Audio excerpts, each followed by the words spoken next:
देखिए, प्रतिदिन कहीं न कहीं मिनीगन फैक्ट्री की बरामदगी हो रही है, कल भी हुई थी। और जिन जिलों में मिनीगन फैक्ट्रीज़ काफ़ी चल रहे थे, जैसे मुंगेर हो गया, नालंदा हो गया, उसके अलावे अन्य जिलों में भी मिनीगन फैक्ट्रीज़ की बरामदगी हो रही है।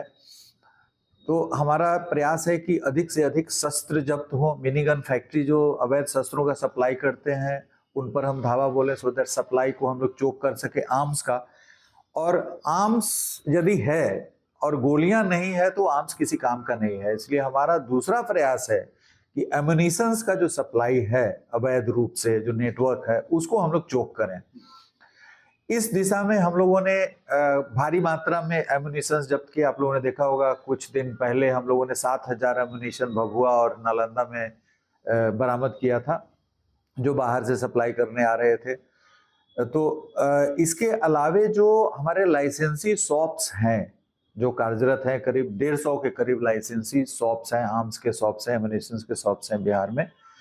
इन दुकानों के माध्यम से भी अपराधियों को गोली की सप्लाई हो रही है और इस प्रकार की सूचनाएं हुई है, इस प्रकार की कार्रवाइयां भी शुरू की गई है।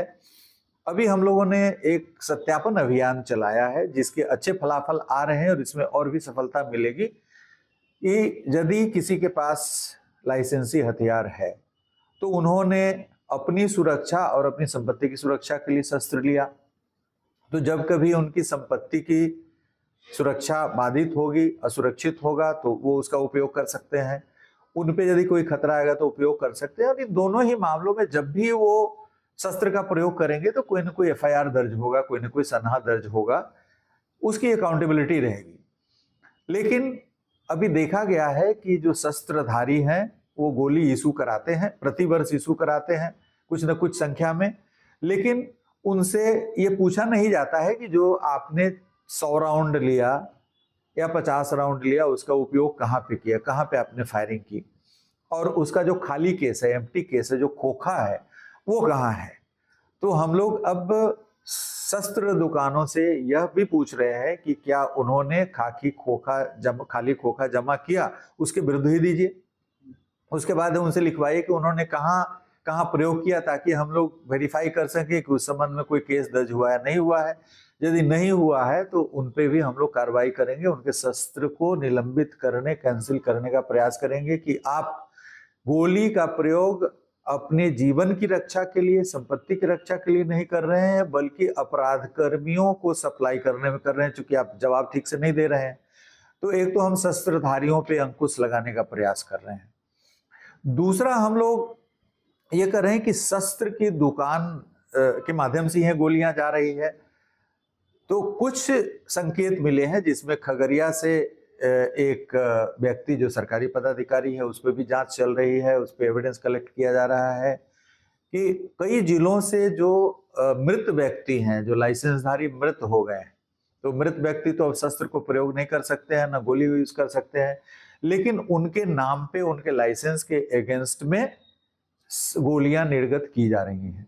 तो ऐसे शस्त्र शॉप्स को भी हम लोग उनके लाइसेंस कैंसिल करने की कार्रवाई कर रहे हैं। ऐसे लोगों को जो इस तरह की कार्रवाई कर रहे हैं उनको गिरफ्तार भी कर रहे हैं। पूर्णिया में एक मामला आया है जिसमें पूर्णिया, खगड़िया और कई जिले इन्वॉल्व हैं, जिसमें पूर्णिया में एक पता चला कि 200 राउंड गोली एक व्यक्ति के नाम से दिया गया है, वो खगड़िया से प्राप्त किया गया है। हम लोग इसमें काफी हद तक अनुसंधान कर चुके हैं, शीघ्र ही गिरफ्तारियां होगी। तो इस तरह जो गोली की सप्लाई है, अपराध कर्मियों तक जो गोली पहुंच पा रहा है, उसको हम लोग चोक करने का प्रयास कर रहे हैं कि गोली नहीं मिलेगा तो शस्त्र किसी काम का नहीं रहेगा। और गोली का प्रोडक्शन प्राइवेट तौर पे संभव नहीं है। एम्युनिशन फैक्ट्री, जो सरकारी फैक्ट्री है, वहीं पे गोलियां प्रोड्यूस हो रही है। शस्त्र मुंगेर में भी बना सकते हैं, कहीं पे भी बना सकते हैं, कहीं भी बगीचे में बैठ करके लेथ मशीन लेकर के आप शस्त्र बना सकते हैं, लेकिन गोली नहीं बना सकते हैं। तो गोली का यदि हम लोग चोक कर दें तो निश्चित रूप से शस्त्र के प्रयोग पर अंकुश लगेगा।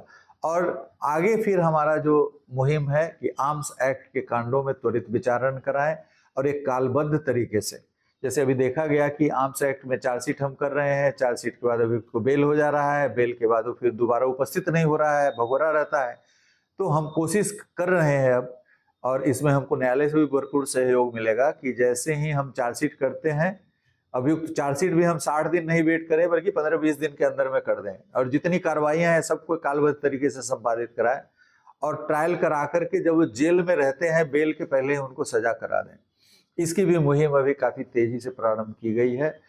हर जिले की समीक्षा की गई है, एसपी लोगों को निर्देश दिया गया है ताकि आर्म्स एक्ट में, क्योंकि आर्म्स एक्ट में जो अपराधी आरोप पत्रित हैं वो हत्या, अपहरण, डकैती, लूट, हर तरह के संगीन अपराध में शामिल होते हैं। क्योंकि शस्त्र रखने का अपने में कोई औचित्य नहीं है, शस्त्र अपराध करने की नियत से ही रखता है कोई भी अपराध कर्मी। तो हम शस्त्र पे चोट कर रहे हैं कि जल्द से जल्द उनको सजा हो जाए। सजा हो जाएगा तो कम से कम 2-3 वर्षों की सजा हो जाएगी, तो उतने समय तक वो जेल में संसीमित रहेंगे, तो अन्य संगीन अपराध करने की उनमें संभावना नहीं रहेगी। हमसे जुड़े रहने के लिए हमारे YouTube चैनल को सब्सक्राइब करें और नई वीडियो की नोटिफिकेशन के लिए बेल आइकॉन को दबाएं।